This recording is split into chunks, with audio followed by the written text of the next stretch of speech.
Right now, tonight, millions of older adults will wake up 2, 3, maybe 4 times to walk to the bathroom in the dark, and most of them will blame their bladder.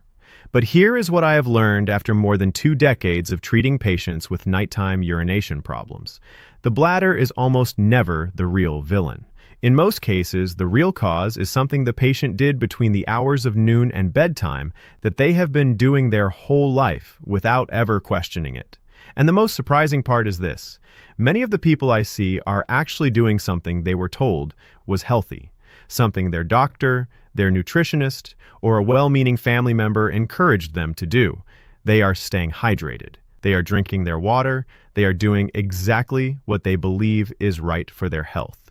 And yet that water, taken at the wrong time, in the wrong pattern, combined with one invisible body process that almost nobody talks about, is filling their bladder like clockwork every single night between 1 and 3 in the morning. Today, I'm going to show you why this is happening inside your body, and I am going to show you what to do differently. Not next month, starting tonight. My name is Dr. Richard Ben. I am a urologist, and I have spent more than 25 years working with older adults who struggle with bladder problems, sleep disruption, and nighttime urination.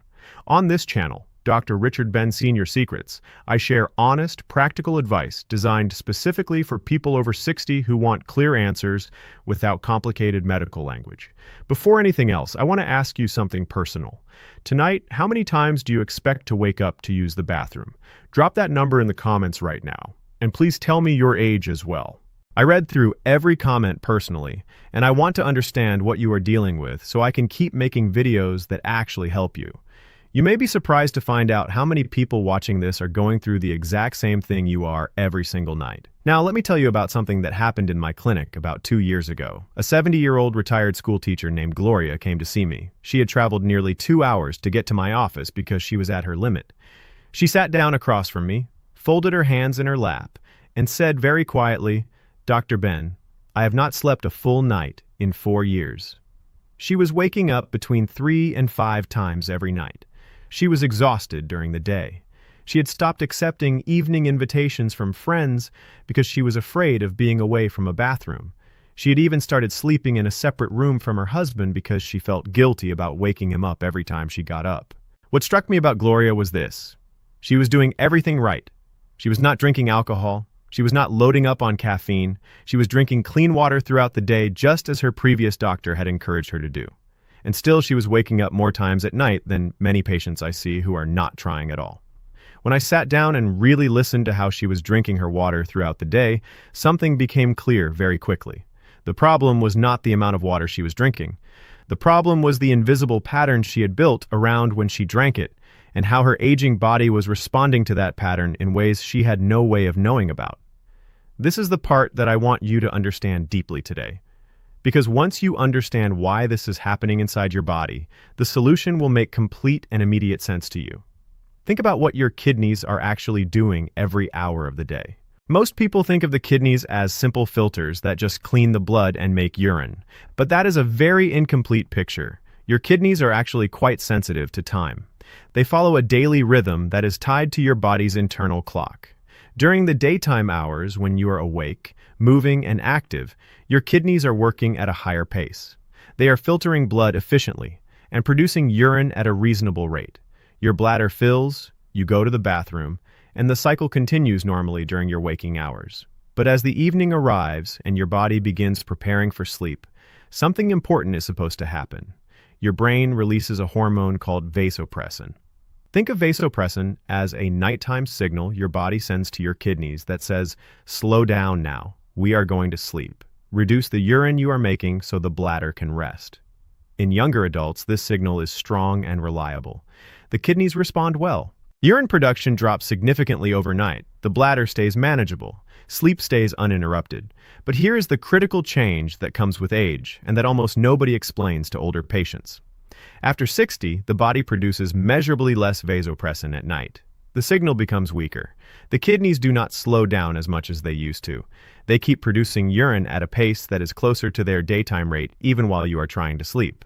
And because the bladder itself also changes with age and may hold a little less than it once did, The result is a bladder that fills faster at night and sends urgent signals to your brain much earlier than it should.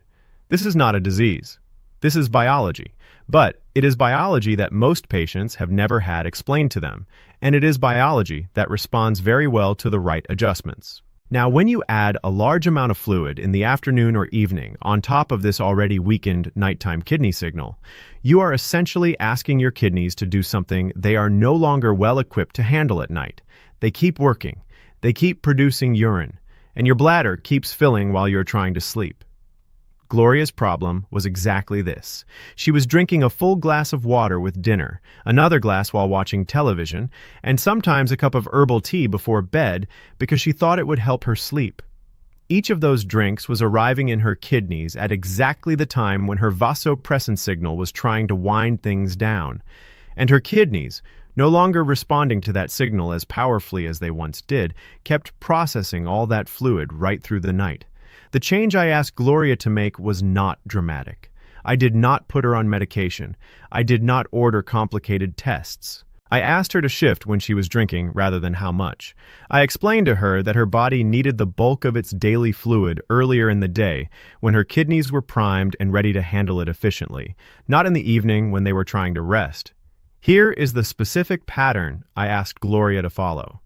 Each morning when she woke up, before anything else, she would drink 1 full glass of water. Before coffee, before breakfast, just water. This is important for a reason I will explain shortly. Then she would continue drinking water steadily through the morning, aiming to have taken in a good portion of her daily fluid before early afternoon. After 2 o'clock in the afternoon, she would begin to taper. Smaller sips rather than full glasses. And she would set a firm but gentle boundary around 8 in the evening, roughly 2.5 hours before her usual bedtime, after which she would only take very small sips if her mouth felt genuinely dry. The reason the morning glass of water matters so much is something most people never consider. When you wake up after 7 or 8 hours of sleep, your body is mildly dehydrated. Not dangerously, but meaningfully. Your blood is slightly more concentrated than it was when you went to bed. And your kidneys, which have been working in their reduced nighttime mode, are now switching back to their daytime mode. Drinking a full glass of water first thing in the morning helps that transition happen smoothly. It gives your kidneys a clear signal that the day has begun, and it starts building your fluid levels from the very first hour, so you are not trying to catch up later when catching up means drinking close to bedtime. 3 weeks after Gloria made this change, she came back to my clinic. She sat down in the same chair, but she looked different. She looked rested.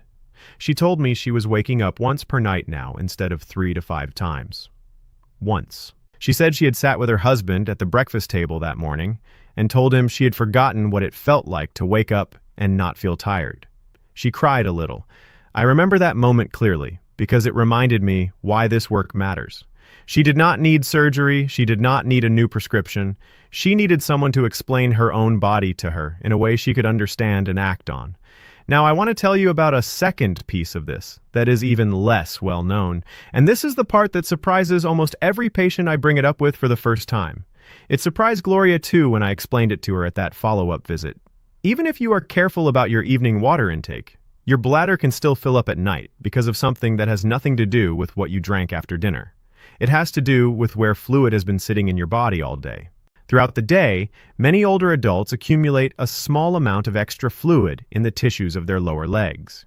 You may notice this as mild puffiness around the ankles by late afternoon, or you may not notice it at all because it can be quite subtle.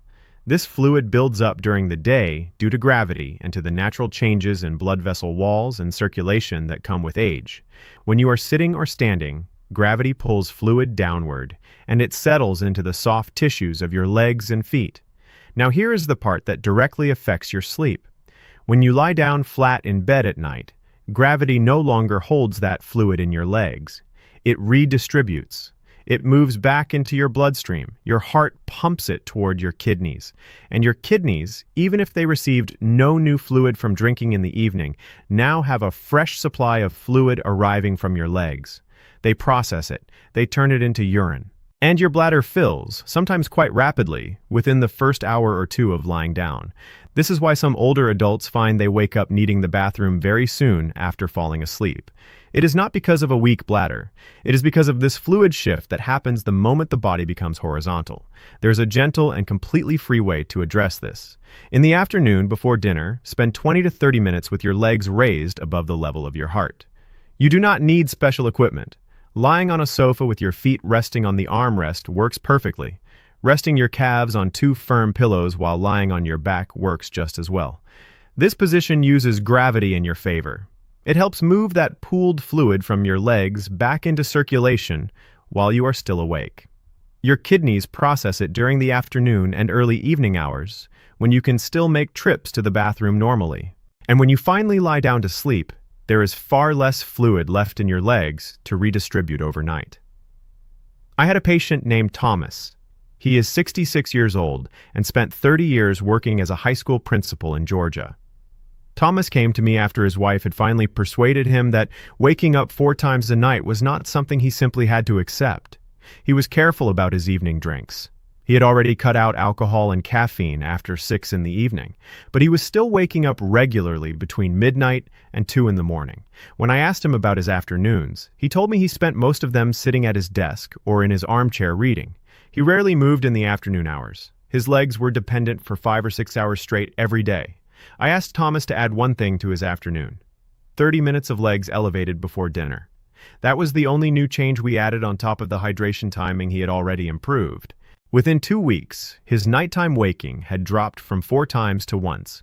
He sent me a message that said simply, "I slept 6 hours straight last night for the first time in years."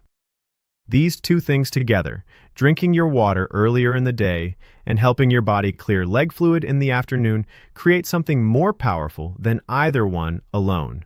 They work on the problem from 2 completely different directions at the same time. One controls what is coming in from drinking. The other controls what is already stored in the body and waiting to cause trouble overnight. Here is how to put this into practice starting today. Tomorrow morning, drink a full glass of water before your coffee or tea. Keep drinking steadily through the morning. Try to have taken in a good share of your daily fluids before early afternoon.